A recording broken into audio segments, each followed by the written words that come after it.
When it comes to fighting the coronavirus, special tracking technologies are playing a significant role. Let's find out how these technologies work. 1, 2, 3, 4. While people all around the world are hoarding toilet paper, it's digital technologies that are really important in these unpredictable days. In order to show you to what extent tracking can be used and what the emerging ethical issues are, we will talk about 3 countries in detail: Israel, China, and Germany. Let's go.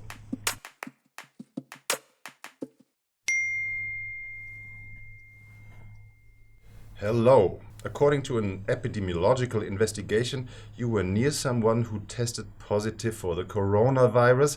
You must immediately self-isolate at home to protect your relatives and the public. This information will be used for this purpose only and will be erased when no longer needed. How would you feel if you received a message like that? That is exactly what happened to hundreds of Israelis. The messages are part of a new program implemented by Israeli Prime Minister Benjamin Netanyahu. He ordered Israel's internal security service Shin Bet to launch a cell phone surveillance program. For the record, Shin Bet's key task is to monitor Israeli and Palestinian extremists, usually. The tracking software apparently works very precisely. Shortly after the news about the surveillance was published, this video went viral. It shows a man being detained by special forces. He allegedly escaped. Is this measure too drastic? Miki Rosenfeld, the spokesperson of the Israeli police, justified the measures like this. If an individual is walking around in Jerusalem and he's fled the isolation, we have to find him as quick as possible. Makes sense, in a way. But privacy advocates were immediately alarmed and demanded of the Israeli government to step back from the surveillance methods. Later that week, Israel's Supreme Court stopped the police from using the data to enforce quarantines. What do you think? Should authorities be able to track people in an exceptional situation like the corona crisis, or is it one step too far? Let us know in the comments.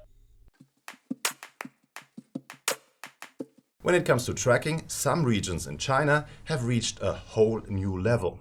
The government developed a color-coded health rating system, especially for the corona crisis.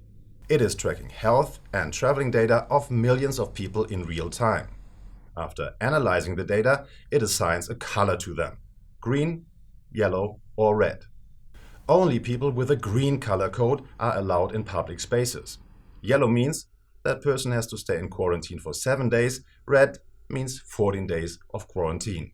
It's not exactly known how the system assigns red or yellow color codes, but an official website from Chinese authorities states that a yellow or red code may be given to someone who has had contact with an infected person. So, let's imagine that. I open the app in the morning and my color has changed from green to yellow. I wouldn't really know on what grounds that decision was made. And isn't the whole situation right now scary enough already? But it doesn't stop there. The QR code that comes with the app has to be used whenever requested. Police will screen citizens at public checkpoints, restaurants, metro stations, offices. And if your code fails to meet the requirements, you won't get through.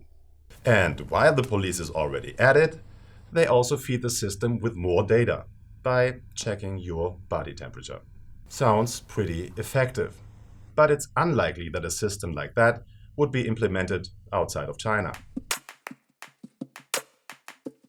In many Western countries, people are more than skeptical when it comes to the use of CCTV cameras or health data being recorded.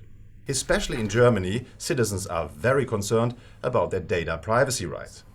Using cell phone data to track infected people has, as of late March 2020, been ruled out by German politicians.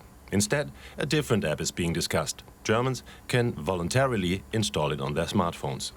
The Austrian Red Cross is already using a similar one called Stop Corona. It works like a digital diary and connects those who have downloaded the app.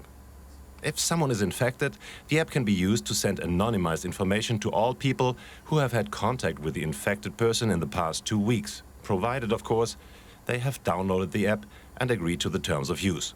This is meant to save time and interrupt the infection chain.